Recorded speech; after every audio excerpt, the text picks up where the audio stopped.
Yo, what's going on, Gooners and Goonerettes? Last night, Arsenal beat Orlando City 3-1, and I must apologize because it was a game I was staying up to stream. Me and Tony had planned to get the stream done, and I had friends inside the stadium that was saying it was cancelled, it's delayed, and it could be up to 2 hours.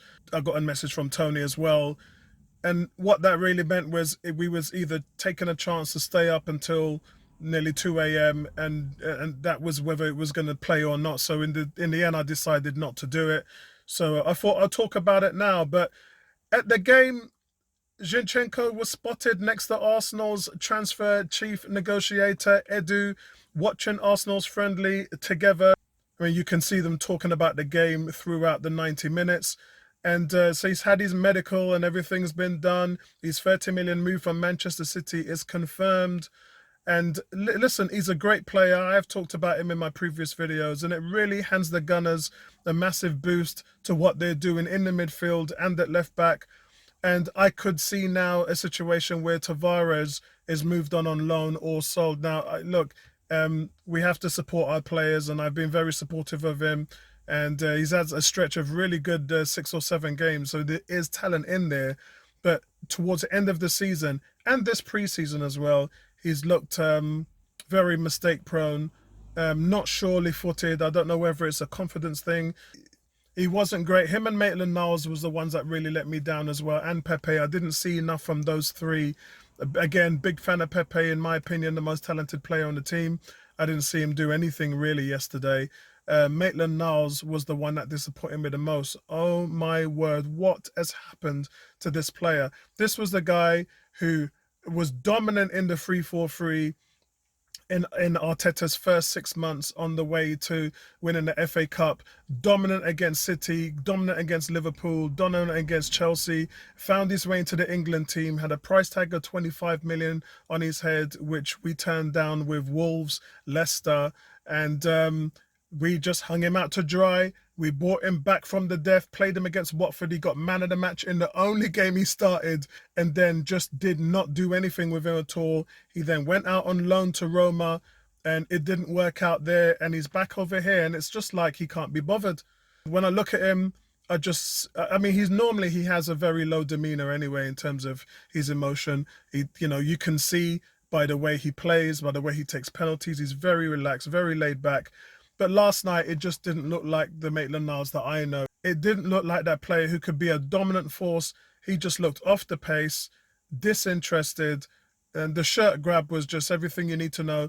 The game before, I pointed out in one of my videos that he had played a 30-yard pass out of bounds to nowhere, which was just, it turned Arteta into ranting and screaming at him. He was furious. And honestly, guys, I have to say with a heavy heart, this guy's lost it. Maitland-Niles' experiment for me is over now, and they've just got to move him on. There's just no place in the midfield for this kind of sort of lackadaisical attitude towards playing on the field and zero impact at all. On the flip side of that, someone who did make an impact was Sambi. Sambi played really well last night, and again, this isn't in the 6, this is at the number 8 role, and he seems to thrive. He seems to have more of a pattern to his play moving forward. He had a shot last night as well after he beat a defender. He played a couple of nice 1-2s, very knowledgeable with those triangles. Very strange when we consider that his time playing as a Belgium international and at the club level, when he was a captain at the previous team, was in the number 6 role. But for the national team, they have played him there at the number 8 in the under-21s. So it's good to see Arteta kind of experimenting with this, but he definitely looks like he's making an impact in the team.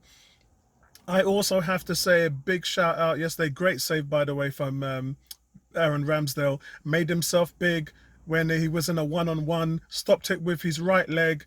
He didn't dip down low. A lot of goalkeepers in one-on-one situations tend to dip down low, and that forces a striker to dink the ball over their head. And you can see he remained big, he remained tall, he remained wide, and I thought that was textbook. This guy's only 23, guys.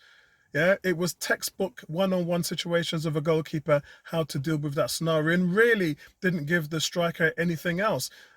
He was on his 2 feet. As I said, he was wide, not to the point where he could be turned by the striker as well. So I really did like that turn of events yesterday. I really thought that was going to be a goal. But the flip side of that as well, on the defense, when Saliba came on, he looked sure-footed. I mean, the first half was just a little bit of a dross. You could see that the B team is a work in progress. This was a MLS team, and they didn't really match up very well against them. Martinelli looked a bit bright, although the goal was a deflected goal. It wasn't on target. So I'm not sure why they would give that goal to him. It looked like it was going wide, although you could see the space was opened up. I was wondering, why didn't he just shoot it into that space? Um, it would have gone in nonetheless. But yes, I thought he was a bright spot. I also thought El Nene in the midfield was very bright, very tidy. Every time I look at him, he looks like he's just got so much more to offer in the middle of the park. I would go into the season, and this might be controversial to you guys, and I would go into the season with Nketiah wide left. Now, I've been saying for a few times that we need to find a way to pair Jesus and Nketiah together. And in the second half, the movement, the how busy these guys, the pressing, the ferociousness, these guys are just havoc among defenses, and they're opportunists. They can't be tracked because their energy levels are so high on and off the ball, on offense and on defense. And I don't see a situation where you go in against Palace and you leave either one on the bench. I just can't see it. Both are as big as goal threat as each other. Both of Nketiah and Jesus has a great goals per 90 minutes. Their average minutes per goal is among the top of the elite of the Premier League.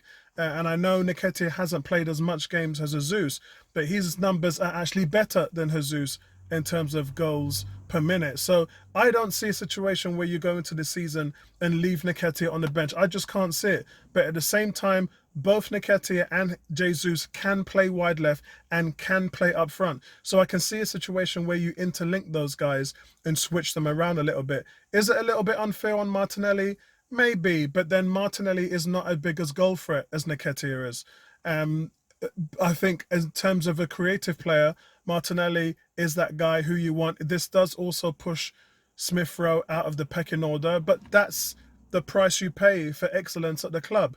That's the price you pay when you have elite players in elite positions and then competition for those positions right there. So Saka is definitely a lock on the right. When he came on yesterday, he looked good. The crowd was pleased when he came on. You can see he's a fan favorite there. So that was really good to see. And Partey looked a little bit more assured in this game than he did in the last. Remember, I said he hadn't played a lot of football. He hadn't done a lot of training due to the personal events that he was going through. But yesterday, he looked a little bit more assured of himself, moving the ball forward. And it's that link, that Odegaard Partey link, that is pivotal to the way that Arsenal play through the channels with their progressive football. And my other bright star yesterday was Martin Odegaard. Now, with Saka, Jesus, and Nketiah, he's spoilt for choice. He really is. He was putting some through balls in yesterday that was just giving Orlando City trouble off the bat. He was putting them on the back foot constantly. And if you give the guy these kind of options, he will just thrive. I mean, it's hard to say that we can judge him. You know, we know he's top three creativity in the league. But when you have someone like Lacazette and Aubameyang who couldn't hit a barn door last season, you can see why his assist numbers were low. But the creative numbers and balls through into final third, those were high. So in terms of his overall output, his assist numbers will definitely go through the roof this season because he'll just have guys in front of him who can finish and can get the job done. And it's a danger now. It's a danger zone, that box. Remember I said to you that when Saka scored the other day, he was making phone calls. We know Jesus makes phone calls. And Eddie, he says, call me if you want to go. And they're just phoning each other constantly now. They're just phone calls going on in the final third. And I absolutely love it. They're sharp. The intensity is there. And I think Arteta would be very happy with his striker choice this season. My problem is, though, is if you do start Nketiah on the left and Jesus in the middle, then what's the other striker options? My say for that would be Martinelli. I've always talked about Martinelli 2 years ago when Aubameyang had that red card. Remember, he went up to Chelsea in that 2-2 draw and played wonderfully well there. In his first season, Martinelli scored 10 goals. And most of that was from the striker position. So I've always looked at Martinelli as a hybrid striker. Always looked at him as that. He's quick, intelligent, he's good on the ball, he plays well with his back to the goal. He's good in the air. He's two-footed. Martinelli, for me, should be used as a third striker. And if we don't bring another guy in, then that's what I would expect us to do. But overall, guys, welcome to Zinchenko. Great buy for Arsenal. Absolutely fantastic. But Arteta talked about last night that there's still further signings to come. And my opinion on that is it would be Tielemans. Tielemans is the last piece in the puzzle now.